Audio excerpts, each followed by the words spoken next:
Olá para você que acompanha os vídeos da Gazeta do Povo e o nosso canal no YouTube. Hoje é a estreia de mais um programa, exibido sempre às quintas-feiras, às 8 horas da noite. Esse é o Fora dos Autos e seja muito bem-vindo. É um programa feito para quem aprecia e defende a liberdade de expressão e se preocupa com os rumos que o Poder Judiciário tem tomado. Aqui ao meu lado, virtualmente, para debater as decisões judiciais que causaram polêmica, estão os procuradores da República, Tameia Danelon e André Uliano, e a advogada Fabiana Barroso. Oi, Tameia, tudo bem? Bem-vinda. Muito obrigada. Olá para todo mundo que está assistindo. Oi, André, tudo certo? Olá, Rosana. Muito boa tarde. Boa tarde também. Boa tarde, Fabiana, e a todos os espectadores da Gazeta do Povo. Oi, Fabiana, e você? Como é que você tá? Olá, tudo bem? Tudo ótimo, ainda mais com esse timaço aqui para a gente debater temas tão importantes para o pessoal aí que está nos assistindo, entender e compreender e poder debater nos grupinhos, hein, pessoal? Bom, apresentados então os nossos convidados que vão estar comigo semanalmente, quero dizer qual que é o assunto desse primeiro programa que quem já se inscreveu para acompanhar a gente já sabe. É a proibição de falar sobre as urnas eletrônicas e as consequências disso, como a cassação do deputado estadual eleito pelo Paraná em 2018, Fernando Francischini. Mas antes de começar esse debate, nós temos um presente especial para quem está assistindo o primeiro Fora dos Autos. A gente conseguiu liberar algumas unidades do livro Socialismo Amargo. Nessa obra, os economistas Robert Lawson e Benjamin Powell narram as passagens em conversas de bar com cidadãos de países como Cuba, Venezuela, Coreia do Norte, China, Rússia e Ucrânia. É uma obra atual e que traz bons argumentos para quem aprecia a manutenção das liberdades individuais, como nós aqui no Fora dos Autos. Mas atenção que são poucas unidades, hein? O livro vai ser enviado para casa de quem assinar a Gazeta do Povo pelo link da descrição do vídeo. E olha, esse é o nosso melhor plano. 20% de desconto na assinatura anual e 10% de desconto na primeira renovação. Isso significa que são apenas R$ 18,90 por mês, pelo melhor jornal do Brasil, um dos poucos que alerta diariamente para a redução das liberdades no país. Então clica no link e junte-se agora à nossa comunidade de assinantes. Mas então vamos falar do nosso assunto de hoje, né? No ano passado, o deputado estadual Fernando Francischini foi cassado pelo Tribunal Superior Eleitoral por apontar fraudes nas urnas eletrônicas sem provas no primeiro turno das eleições de 2018. Ele, na época, era deputado federal e fez uma transmissão ao vivo pela internet alguns minutos antes do fim da votação. Ele afirmou que algumas urnas haviam sido apreendidas porque estariam adulteradas para impedir a confirmação de votos no então candidato à presidência Jair Bolsonaro. Tinham vários vídeos rolando pelas redes sociais e nos celulares aí de gente que estava tentando votar 17 e não conseguia. Depois o TSE esclareceu, enfim. Por causa dessa situação e dessa live que o candidato e deputado na época fez, o TSE condenou então o Francischini por abuso de poder e uso indevido dos meios de comunicação social. Isso aconteceu em outubro do ano passado, praticamente 3 anos após o Francischini ter assumido o cargo, já que ele foi eleito deputado estadual no Paraná. Ele já ocupava uma cadeira na Assembleia Legislativa do Estado e a decisão foi derrubada por uma liminar concedida pelo ministro do STF, Cássio Nunes Marques, o único ministro indicado pelo presidente Jair Bolsonaro. Isso aconteceu no dia 2 de junho desse ano. Francischini reassumiu o cargo na segunda-feira, dia 6, mas já no dia seguinte, após a concessão da liminar, 5 dias após a concessão da liminar, por 3 votos a 2, a segunda turma do STF reestabeleceu a decisão e o deputado perdeu novamente a cadeira. Vamos lá, quem que quer começar a falar aí sobre esse assunto? Eu ia sugerir o André, ele escreveu um artigo excelente aqui na Gazeta do Povo, até estava falando um pouquinho antes da gente entrar, e eu acho que ele poderia começar a explanar, porque o artigo dele é muito bom, mais um motivo aí para vocês assinarem a Gazeta do Povo, mas realmente o artigo é muito bom. Bom, então vamos lá, né? Eu vejo assim vários problemas na decisão. Em primeiro lugar, quanto ao caso concreto, eu acho que o ministro Cássio Nunes Marques foi muito feliz, assim como os votos vencidos. Aliás, foi um só, né? O voto vencido no TSE do Dr. Carlos, quando manifestou, né, disse que um vídeo feito poucos minutos antes de se encerrarem o tempo de votação não teria impacto suficiente aí para alterar o resultado da eleição, nem gravidade suficiente. Mas, assim, eu gostaria até de me pegar mais no plano macro, tá? Tem 2 pontos que me incomodam muito nessa decisão. Em primeiro lugar, os impactos gravíssimos dela em termos de representatividade popular. Então, junto com o então deputado Franceschini, caíram 4 deputados do PSL. E isso alterou toda a composição da casa, inclusive presidência da casa, composição de comissões muito importantes, como a CCJ da Assembleia Legislativa do Paraná. Então, assim, me parece muito preocupante que, com entendimentos que, digamos, criam proibições após as eleições, então, pós-facto, e de fato, houve ali uma interpretação que inovou no direito, se entendia que redes sociais não se enquadravam ali na proibição do uso de meios de comunicação, ninguém havia sido condenado por divulgação de supostas fake news enquanto fenômeno autônomo, né? Diferente de quando há uma fake news, por exemplo, por injúria, por calúnia, enfim, que está expressamente prevista. Então, assim, você criando uma proibição a posteriori, você mudando o direito a posteriori, você altera fortemente a composição da casa e, portanto, a representatividade. É de se salientar que Franceschini foi o deputado, então, mais votado, com quase 3 vezes mais votos do que o segundo colocado. Então, assim, no fundo, eu até usei a expressão no meu artigo de que você está criando uma espécie de parlamento biônico, entende? O parlamento do Paraná hoje, a Assembleia Legislativa do Paraná, não é aquela que foi eleita à luz do direito vigente à época da eleição. Ela é um parlamento que foi depois criado por um entendimento jurisprudencial. E se a gente colocar isso, ver isso em perspectiva para o futuro, há um risco muito grande para a nossa própria democracia. Nada impede os tribunais de inovarem novamente a jurisprudência, inclusive de modo estratégico, tá? O que a gente chama de lawfare, após 2022, porque assim, agora eles entendem que quando você tira os votos da pessoa, você tira os votos de toda a chapa, né? Então você altera completamente a composição da casa. Então, hoje, os tribunais, alterando o direito a posteriori, eles podem decidir quem é o chefe de governo, criar uma maioria para ele na casa parlamentar e alterar completamente e praticamente esvaziar o fenômeno de representatividade política.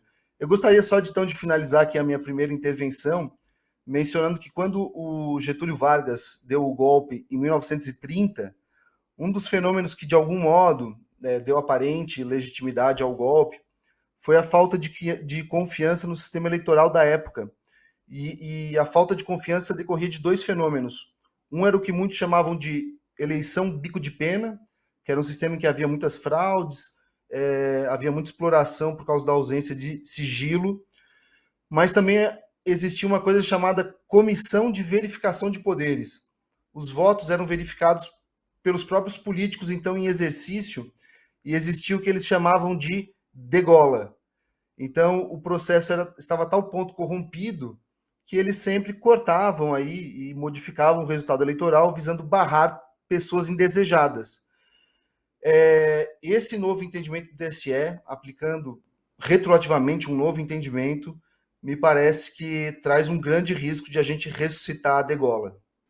Exatamente. E complementando, assim, na minha opinião, houve uma violação à liberdade de expressão, né? A gente tem que deixar bem claro para quem está nos ouvindo que a liberdade de expressão é um direito constitucional previsto na Constituição, a livre manifestação do pensamento, a liberdade para emitir suas opiniões, entendimento. Então, quando um parlamentar, na época deputado federal, que estava concorrendo a um cargo estadual, ele perde o seu mandato, ele é cassado, houve uma violação à sua liberdade de expressão, porque as pessoas têm o direito de se manifestar, as pessoas têm o direito de acreditar ou não na confiabilidade das urnas. Isso não pode ser uma proibição, não pode ter assuntos que são proibidos de serem ditos. Então, se alguém pensa que pode haver algum risco nas urnas, ou seja, no sistema do TSE, a pessoa tem esse direito, ela tem esse direito de expressar esse entendimento. Então, veja, quando um parlamentar, que até quando ele começa o vídeo ele fala que ele está até utilizando a imunidade parlamentar que ele tem, né, que os parlamentares, a liberdade de expressão até maior do que os cidadãos comuns, né? Todos nós podemos nos expressar livremente, claro que se houver um abuso, esse abuso ele poderá ser punido, seja na esfera criminal, eventual cometimento de crimes contra a honra, ou por uma indenização civil, né? Agora, o parlamentar vai além, essa liberdade de expressão é maior ainda, né? Porque ele tem imunidade. Então, eu vejo como um grande cerceamento essa liberdade, e também, como o André falou, uma implicação na própria democracia, porque o parlamentar que foi o maior número de votos, né, mais de 400 mil votos, que teve o seu mandato cassado e deixou de exercer o seu trabalho, que foi eleito por uma grande parte da população do Paraná, né? E não só ele perdeu seu mandato, mas como os outros parlamentares, né, por conta do voto proporcional, se não me falha a memória, outros 3 parlamentares também assumiram uma cadeira como deputado estadual no Paraná por conta da o grande número de votos recebidos pelo deputado Francisquini. E também o que me chama a atenção também, Rosana, e todos os outros, é a questão da demora da justiça. A justiça não pode, depois de 2, 3 anos, onde a pessoa já está exercendo seu mandato, depois de tantos anos, ela voltar atrás e cancelar o mandato de um deputado. Isso chama muita atenção, isso contribui para implementar a insegurança jurídica que nós temos testemunhado semanalmente, decisões que causam essa insegurança jurídica e que refletem não só no sistema jurídico, refletem na população.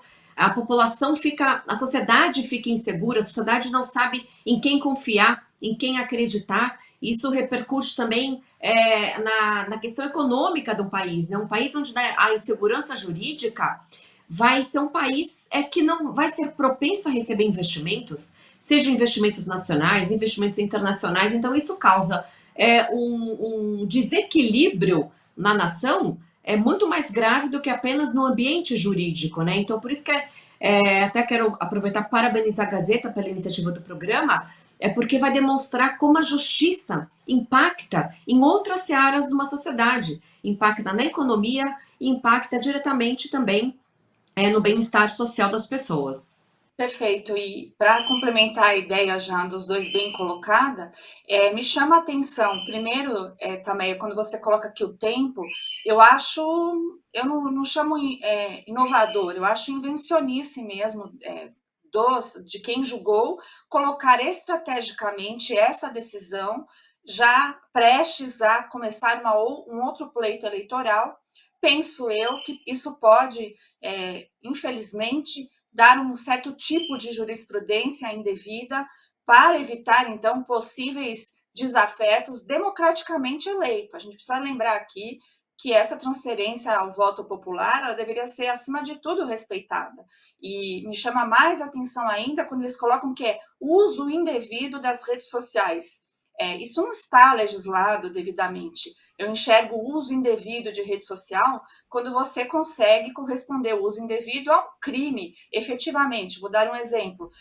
Questões de pedofilia, que eu acho bem grave, quando existe um retrato assim, ao meu ver, isso seria um uso indevido de rede social. Agora, um uso indevido de rede social, como o ministro Cássio Nunes acabou colocando no voto dele, que foi apenas 20 minutos antes de fechar as sessões, então, o que aquilo impactou de verdade? Então, parece que não tem um julgamento com a realidade, né, o fato mesmo, o mérito, quais foram os eleitores que viram aquele vídeo e, de fato, influenciou as eleições para tirarem o mandato dele, depois de outros parlamentares, porque, afinal, também essa coisa de puxar os votos também foi legislado. Então, eu vejo isso com muita gravidade. A Tameia falou do impacto econômico. É preciso lembrar que o Brasil já sofre uma ausência de industrialização justamente pelo excesso de normas fiscais aqui no campo tributário e também legislações trabalhistas, ao meu ver, insanas,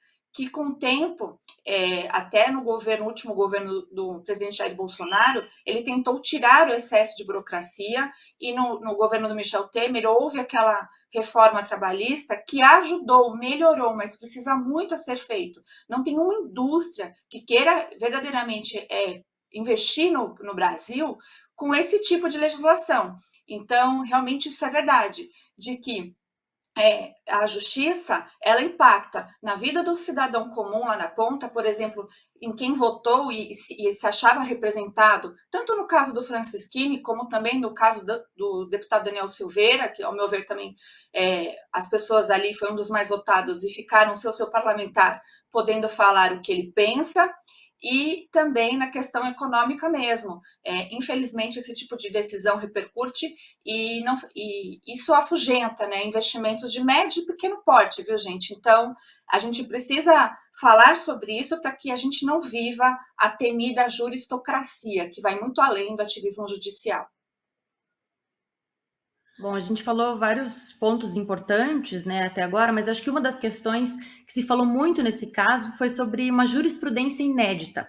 A gente sabe que a lei, ao longo dos anos, ela tem que se atualizar, ela tem que se modernizar, e a gente vive num país em que a jurisprudência é muito importante. Não é como nos Estados Unidos, que a gente tem isso bem forte, mas aqui no nosso país o judiciário tem vivenciado isso. Acho que talvez a questão aqui não seja as mudanças de entendimento, mas principalmente nesse caso, talvez por ter sido aplicado a um fato que já tinha ocorrido 3 anos antes, né? Acho que talvez seja essa uma reflexão também importante a ser feita. Não tanto pela decisão em si de ser inédita, mas sim de ter sido aplicada a um caso que foi muito tempo, que aconteceu muito tempo antes. Posso fazer uma pequena intervenção Claro, sobre isso? fica à vontade. Então, realmente, a questão da não retroatividade no direito, ela é importantíssima. Pense você aí que amanhã você acorda e tem polícia batendo na sua porta e você está sendo processado por algo que você fez ontem e que foi criminalizado hoje.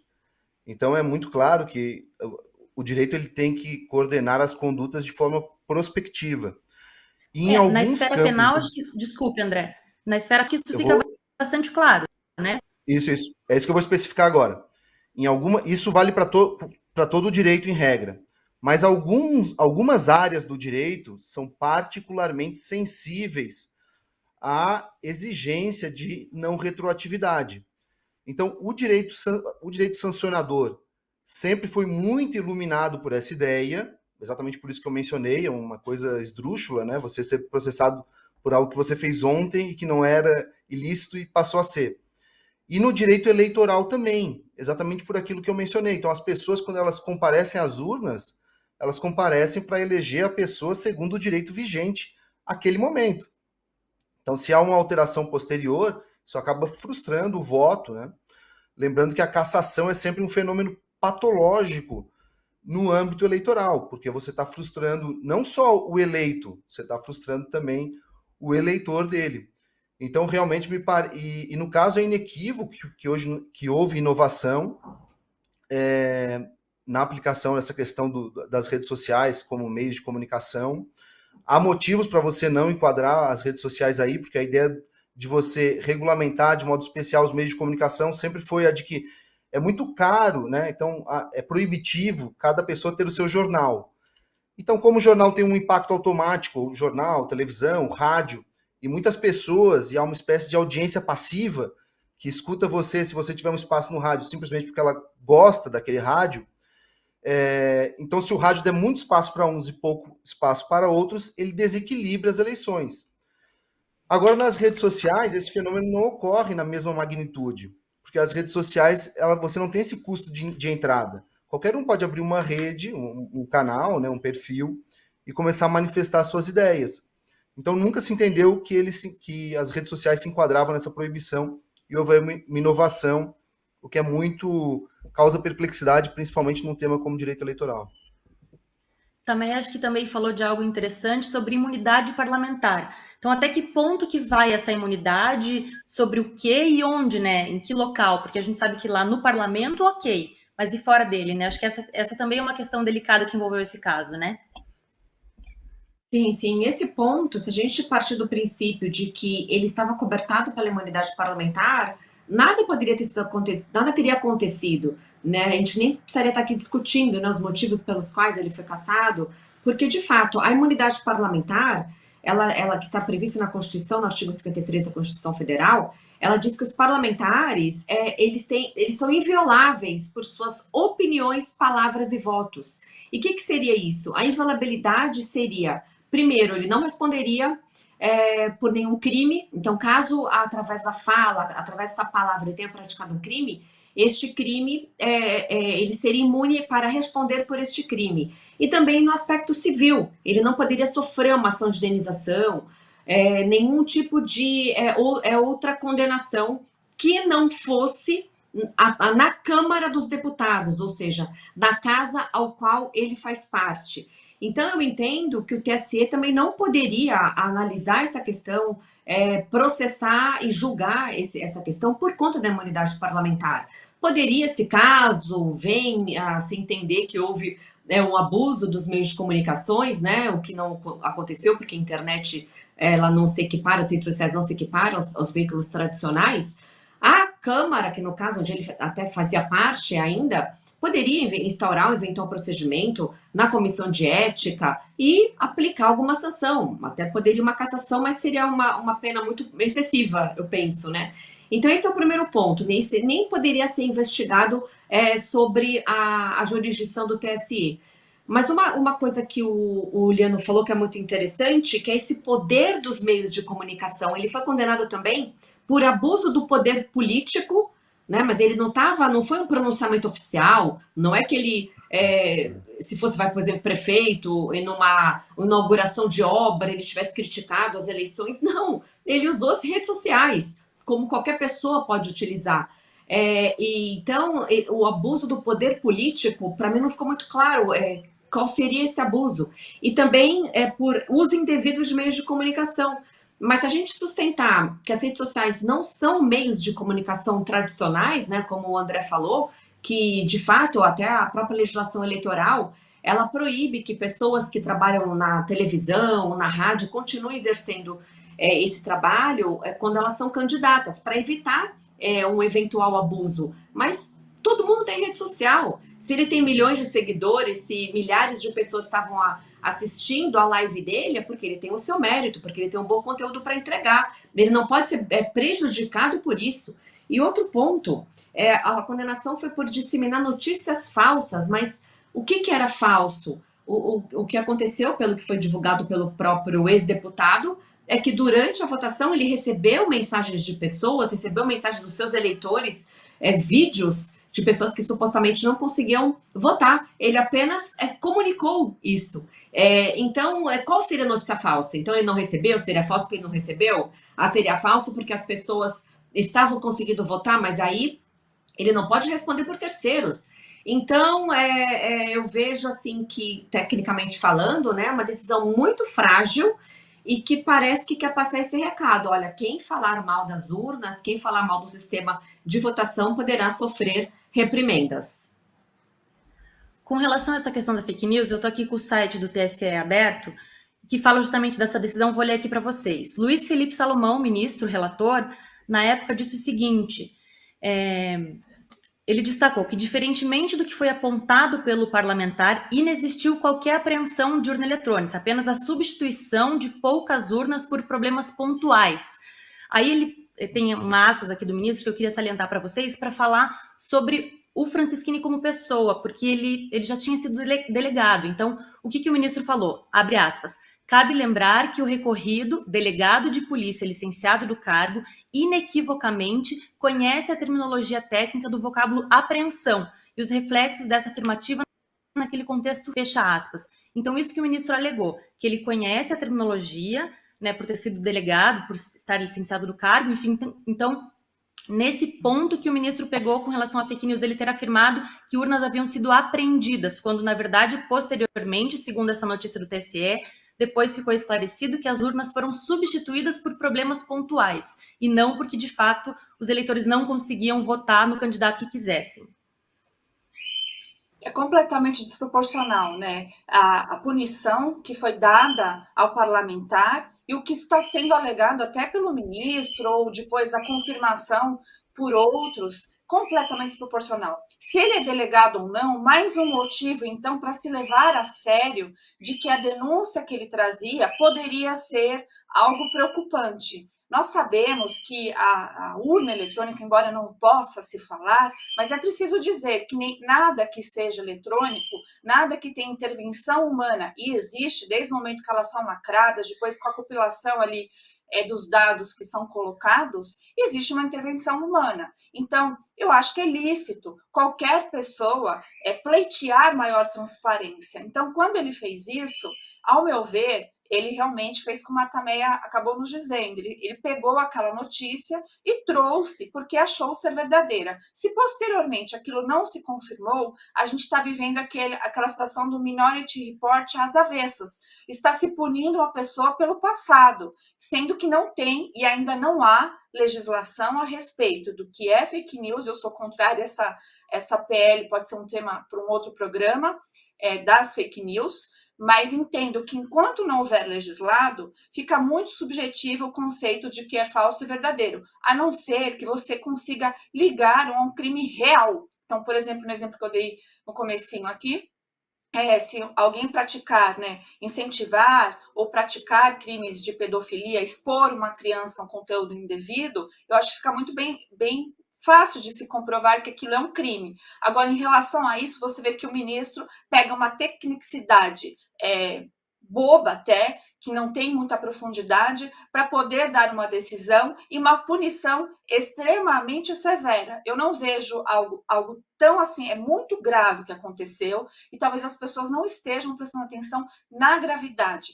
Isso vai, como foi falado também, contrário às nossas liberdades, mas também contrário à nossa democracia, lembrando que esse artigo 53, que está na Constituição Federal, ele foi criado na época que, quando foi feita a Constituição de 1988, foi pensado justamente para não calar, como alegava a esquerda aí em relação à ditadura militar. Então, para que o parlamentar fosse livre para falar o que ele quisesse e ter atos ali pertinentes ao mandato dele. Então, se não consideram isso pertinentes ao mandato, eu vejo que a primeira sanção deveria, sim, passar pela casa dele, que é a casa lá do Paraná, a Casa Legislativa do Paraná, a Assembleia.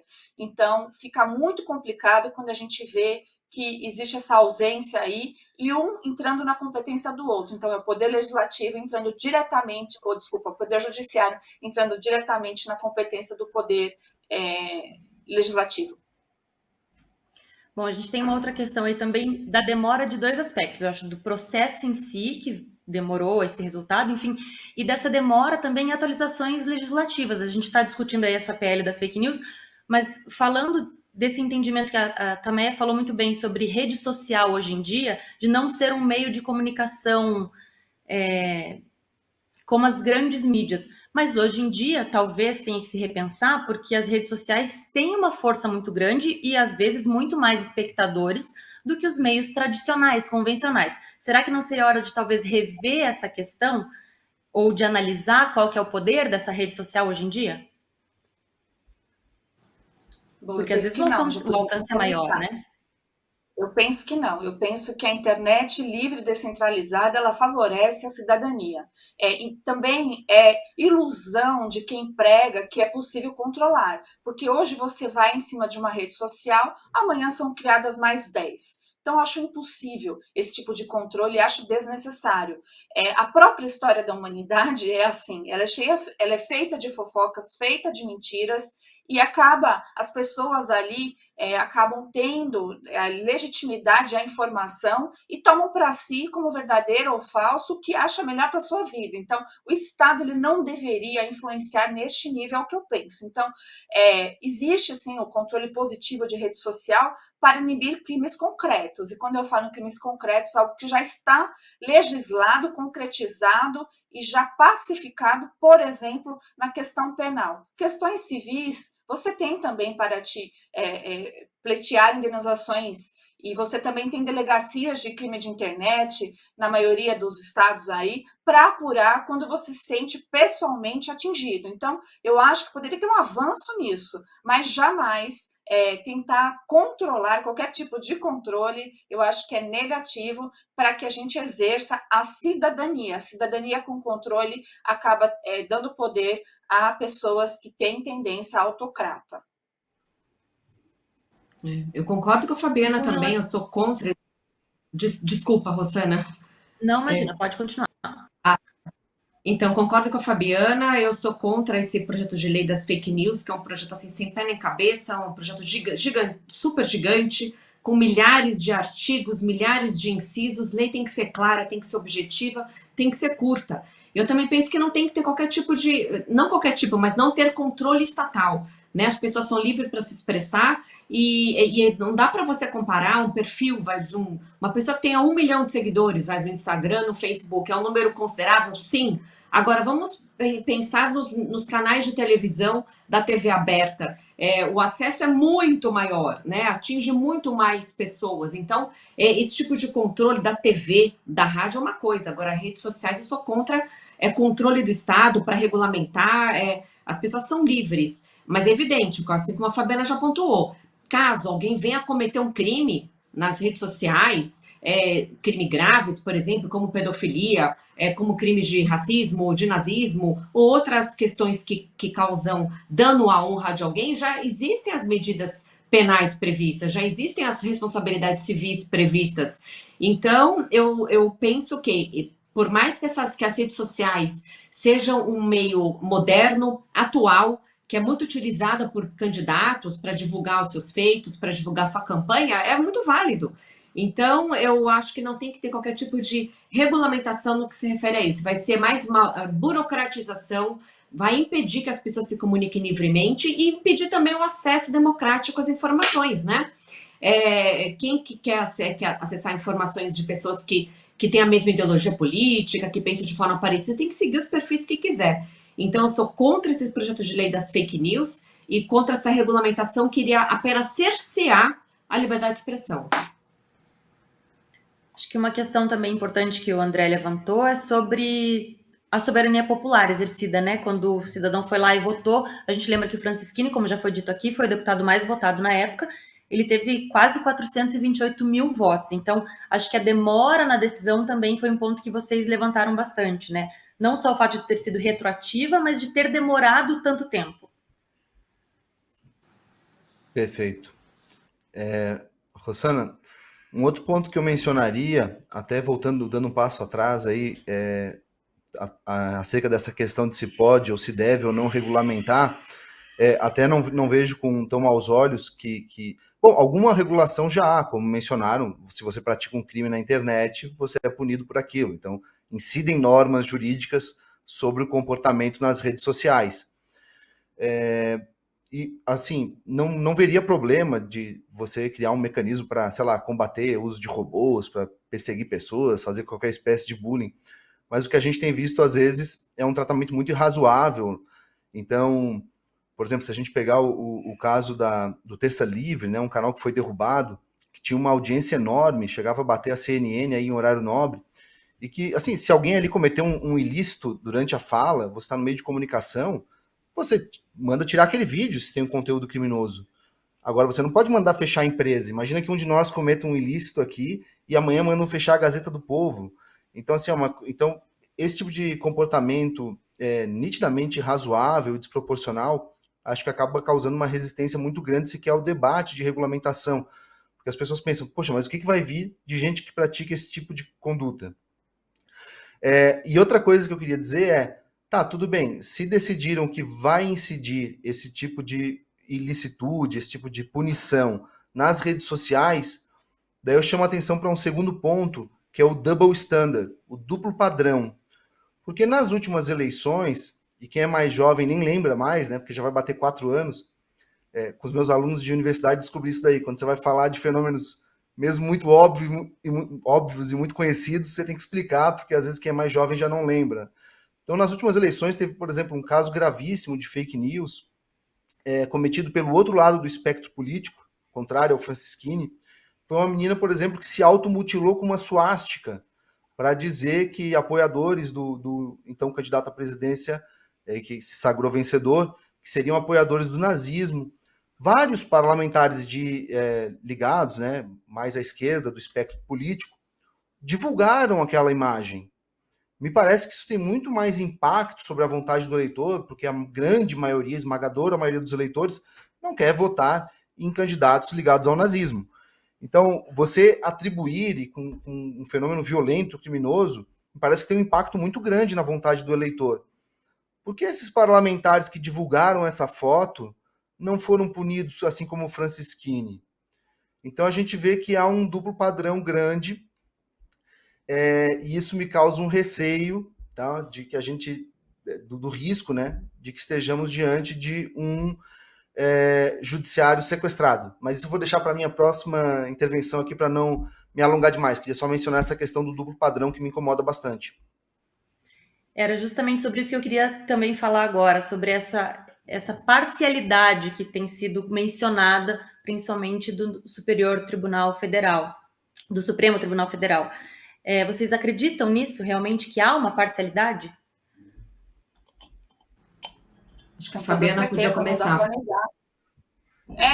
Não dá para negar, não é somente essa decisão. Nós temos também, infelizmente, a fala de ministros que faz parte do STF, que faz parte do TSE, dizendo, por exemplo, eu fico chocada quando eu estou cobrindo guerra lá da Ucrânia com a Rússia e a gente ouve uma fala quando o presidente foi um pouco antes, né, o presidente Bolsonaro foi visitar o Putin por questão comercial e etc., mas hoje fica bem claro o motivo da visita.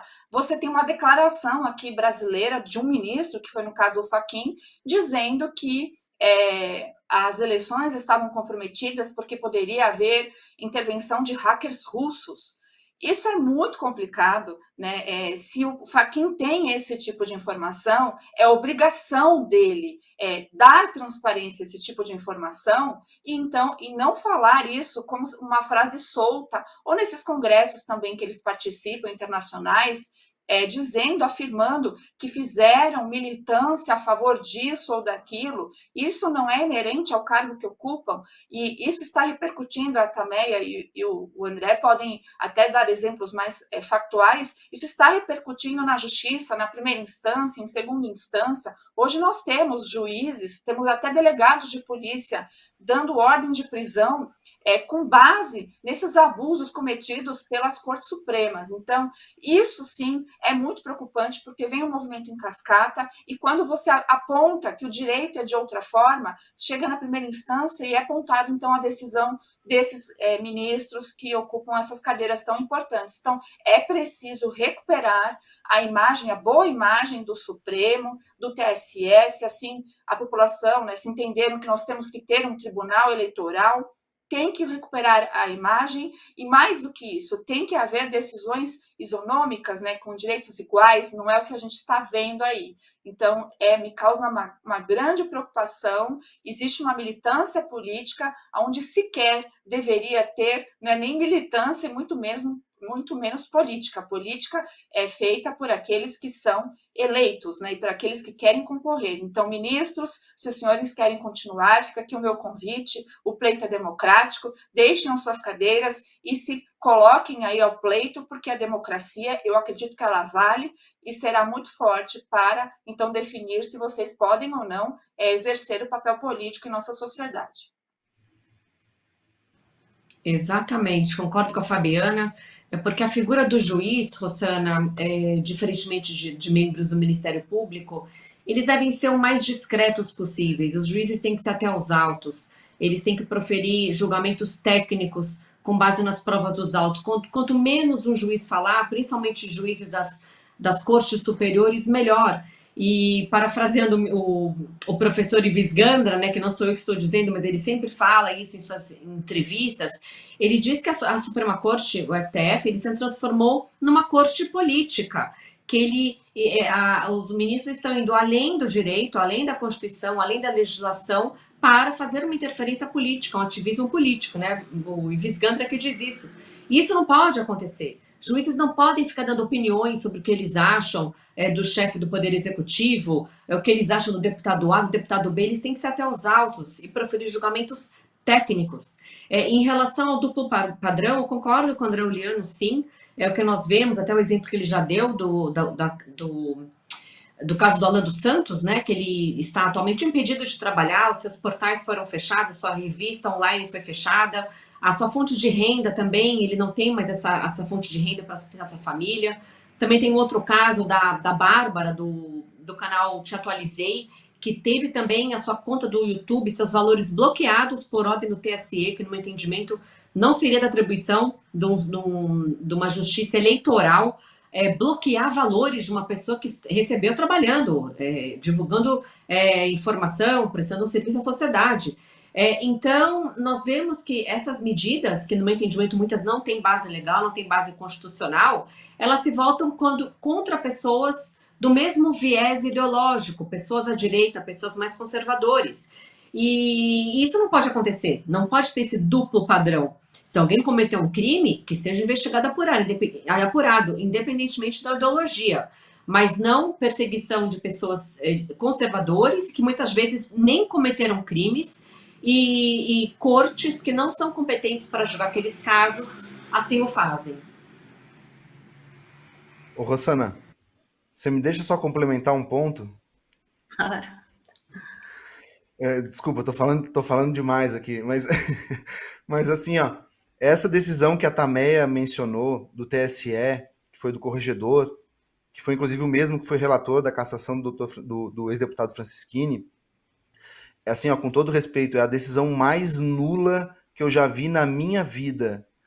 Ela não menciona um único dispositivo legal, ela não menciona de onde vêm os poderes para abrir aquele tipo de processo, não menciona em qual ilícito as condutas incidiram, um dispositivo que proíba aquilo, não menciona um dispositivo que preveja aquela punição, e inclusive ela pune assim algo como 15, 20 pessoas, não lembro, e ela descreve a conduta de umas 3. As outras 12 foram punidas, não sabem nem por quê.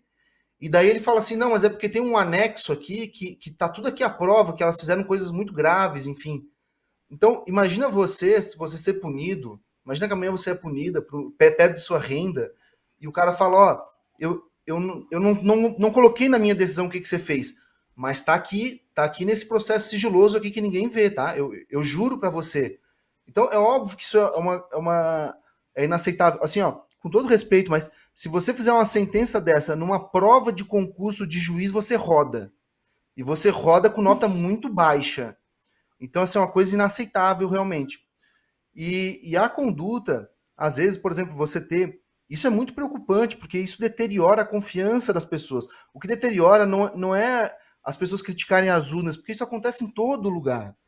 Agora, um presidente de autoridade eleitoral ir num evento chamado Como se livrar do presidente, ou usar o evento oficial da Justiça Eleitoral para dizer que, sem provas, né, que o presidente mandou sobrevoar um caça, assim, ó, é extravagante, é uma coisa excêntrica. É totalmente excêntrico, isso não é o comportamento comum de uma autoridade eleitoral. Então, e isso tem óbvias consequências no nível de confiança das pessoas. Bom, e nesse caso, então, a gente sabe que... Desculpa, não, pode fazer. Luciana. Imagina. Não, eu só queria fazer uma complementação que em relação ao o caso da Bárbara é bem grave, porque também ela não tem como recorrer, não tem, né? Quando ela não é alguém que participou do processo eleitoral, ela não foi candidata, então ela não tem um recurso adequado para pleitear o que ela acha de direito. Então, realmente é muito nulo e muito grave. E no caso do Alan dos Santos, eu gostaria até de dizer que os direitos civis, ao meu ver, dele aqui, de brasileiro nato, estão cassados. O Alan está impossibilitado, além de tudo que foi dito aqui, impossibilitado de ver a própria família, porque ele não pode colocar os pés dele aqui no Brasil por uma decisão que é o que me causa grande preocupação, que a gente pode trazer também esse ponto para os próximos programas. Você deixar inquérito aberto por mais de 2 anos, inquérito, ao meu ver, legal e constitucional, e esse inquérito, ele tem também as mesmas feições aí do que já trouxe a nossa história na época da ditadura, que você não colocava aquilo de forma legítima, com a participação do Ministério Público e os advogados sem acesso integral aos autos. Isso a ditadura fazia, colocava esses inquéritos gigantes, as pessoas não eram denunciadas formalmente, e aí dava esse entendimento de que existe algo muito grave, algo sigiloso, e até contamina também o debate, porque muitos às vezes apontam, né, que existe algo muito grave, senão a Polícia Federal não teria ido atrás, etc. E infelizmente também noticiam que o Alan dos Santos, especificamente, ele é foragido da justiça. Ele não é foragido da justiça, e essa situação acaba trazendo muitas complicações para nós que somos direito, o pessoal que está fazendo direito também, estudantes, não desistam. A gente precisa fazer a manutenção do direito, do que é correto, do que é justo, com base em leis legisladas e não com base em entendimento daquele ou outro juiz. É algo que o senso comum tem que entender, sempre foi assim e tem que voltar a ser. Bom, você já disse, Fabiana, eu ia perguntar justamente que a lei prevê recurso nesses casos, mas no caso, como vocês disseram da Bárbara, então não há o que fazer? Se uma pessoa passa por isso, o que acontece com ela? O que ela deve fazer? Qual que seria a solução num caso como esses? Quer tentar também? Então, quando há, como é uma instância, né, o TSE, no âmbito da Justiça Eleitoral, é instância máxima, haveria a possibilidade de um eventual recurso ao STF, né? Agora, as decisões do TSE de não conceder vista dos autos, de não, como o André falou, não fundamentar as decisões devidamente, são decisões, são procedimentos que eles estão se baseando em precedentes do próprio STF. Então, além disso, membros do STF integram o TSE. Então, ainda que ela pudesse recorrer, de fato ela poderia levar a causa ao STF, né, alegando alguma violação a constitucional, ao direito de propriedade, ou a violação das sua liberdade de expressão, dificilmente o STF daria uma decisão favorável a ela, porque o espírito de corpo desses juízes, desses ministros, é muito forte. Então, não teria uma decisão favorável, ainda que ela pudesse sim levar à nossa Suprema Corte, né? E isso é muito, como a Fabiana falou, isso é muito preocupante, isso é jamais visto. Eu sou procuradora há 22 anos, formada há 25 anos, né? Advoguei, agora no MP há muito tempo, e nunca vi uma situação onde a justiça está tão insegura, está tão instável.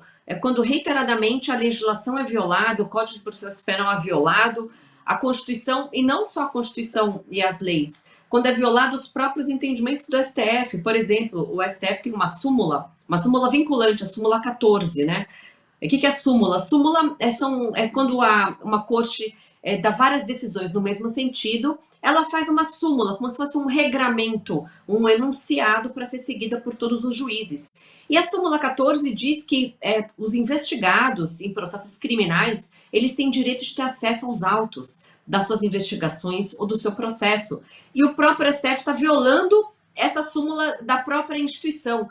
Então, a gente está num momento muito difícil, num momento que é difícil ver saída, porque os demais membros das cortes seguem a posição daqueles que proferem decisões contra a Constituição e causa, voltando para a insegurança, causa um mal-estar, uma desconfiança no sistema muito grande da população. Então, nem a gente que é da área, né, que a gente é formado, que atua nessa área, consegue trazer uma luz do que essas pessoas poderiam fazer para ter seus direitos garantidos. Eu vou aproveitar, vou passar até pergunta para o André, porque eu não vejo qual instrumento jurídico como exemplo que a Bárbara poderia entrar no STF. Eu não sei qual petição, gente. Olha que grave. Não sei como ela peticionaria, com qual tipo de recurso. Aí que tá. André, você tem alguma noção? Olha, eu teria que estudar o caso aí, não sei, talvez um mandado de segurança, mas eu acho que cairia no que a Tameia disse mesmo. Realmente tem um problema ali no TSE, porque ele pratica os atos administrativos, depois ele fiscaliza o ato que ele praticou e o recurso vai para o STF, sendo que 3 ministros que votam no TSE depois podem votar. Eu acho isso esdrúxulo. Então, os 3 ministros, eles votam no TSE e eles votam o recurso contra a decisão deles. Então, assim, qual é a chance dele julgar procedente, né? Então, você imagina lá, ele vota, condena uma pessoa, daí ele vai para o STF, realmente, que coisa injusta, que coisa bárbara que esse ministro praticou, ele não vai fazer isso. Então, assim, isso aí tá baseado numa súmula da década de 40 do século passado. Na época até acho que fazia algum sentido, porque na época o corte, a ideia era, no TSE você analisa a conduta segundo a legislação eleitoral, no STF segundo a Constituição, e na época havia um corte muito grande entre as duas coisas. Mas desde o início dos anos 2000, se entende, né, é absolutamente hegemônico o entendimento de que você está a todo momento aplicando a Constituição. Então, realmente, assim, eu não vejo nada de efetivo que ela pudesse fazer. E se eu pudesse fazer o gancho aqui, Rossana, só para mencionar, que é um fenômeno que me preocupa muito e ao qual eu tenho dedicado parte dos meus estudos, que é assim, que é o risco de sequestro do poder judiciário, tá? Sequestro político. E isso não é um fenômeno hipotético, é um fenômeno que está acontecendo em países vizinhos que tiveram uma trajetória semelhante à nossa durante muitos anos, até recentemente. E depois eles continuaram um caminho de deterioração e a gente conseguiu reverter um pouquinho. Então, se a gente pensar, por exemplo, como é que alguns políticos se mantêm no poder, sei lá, na Bolívia, na Nicarágua, na Venezuela, tem várias formas pelas quais eles se mantêm no poder. Mas uma muito clara é o sequestro do poder judiciário. Então, na Nicarágua, se você aparecer na frente nas pesquisas do atual ditador, na semana que vem já tem um processo contra você, já declaram você inelegível. Então, isso que a gente chama de lawfare, né? Que é essa perseguição estratégica, uso estratégico do direito, visando a obter resultados políticos. Então, assim, essas pessoas, muitas vezes elas podem perder eleições, mas depois elas ganham ações no poder judiciário e com isso elas conseguem continuar governando. Por que isso acontece? Porque as democracias liberais no Ocidente, elas foram pensadas para que a disputa política ocorresse debaixo de um quadro jurídico. Então você tem um quadro normativo que coloca o limite do que é aceitável e ali dentro as ideologias, os grupos políticos, as maiorias e minorias disputam os cargos de modo pacífico, regulado e procedimentalizado. O que grupos autoritários perceberam, e o chavismo aqui na América Latina foi realmente muito sagaz. Olha, se eu dominar o quadro jurídico, eu não preciso mais nem participar da batalha política. Porque se eu dominar o quadro jurídico, eu estou sempre no poder. O quadro jurídico foi feito para se manter independente das alternâncias de eleições. Então você passou a ter uma luta pelo sequestro, tá, de instituições independentes. Todos os autores que escrevem sobre erosão democrática, erosão constitucional, mencionam o risco de sequestro de instituições que foram feitas para atuar de modo politicamente independente. Então, isso funciona mais ou menos. Pensa aí, se você quiser assaltar uma loja, qual é o modo mais eficiente? É você cooptar o segurança da loja. Então, se você quiser assaltar uma democracia, o modo mais eficiente é você cooptar as instituições independentes que têm o papel de exatamente proteger o quadro jurídico dentro do qual ela ocorre. Então, há indícios de sequestro em algum nível no Brasil, e eu considero isso muito preocupante. Acho que a gente tem que estar muito atento. Bom, fica aí uma reflexão, né? E antes de passar para a nossa rodada final e despedidas, vou dar um tempinho para vocês pensarem numa conclusão aí desse dia de hoje, dessas discussões aqui. Eu quero agradecer a audiência de quem acompanhou a nossa primeira edição do Fora dos Autos. Quero lembrar também que você pode ajudar e incentivar essa campanha, se tornando um assinante da Gazeta do Povo, para que a gente possa continuar produzindo materiais como esse, promovendo reflexões e debates importantes para o dia a dia do brasileiro. Não esquece que hoje tem comissão especial para quem acompanha o primeiro programa, 20% de desconto na assinatura anual e 10% de desconto na primeira renovação. Então agora eu vou passar para os nossos convidados se despedirem e darem uma palavrinha final sobre o que a gente conversou até aqui. Tameia? Então, foi um grande prazer participar do programa. É muito importante que a população acompanhe esses debates jurídicos, né? Porque nós tentamos explicar de uma forma clara, sem juridiquês, né? Para traduzir o direito, porque é primordial que o cidadão entenda o direito, entenda como a justiça funciona. Então, meu recado é: não desistam, continuem se informando, continuem acompanhando a vida pública do país, continuem questionando. para que nossas liberdades jamais sejam retiradas. Fabiana, André, quem que se manifesta aí agora? Eu acabei de falar, pode falar, Fabiana, por favor. Então, eu queria agradecer. Foi um prazer imenso estar com vocês, dois procuradores e você, Rossana. Eu acho que realmente nosso papel nesse momento é importantíssimo.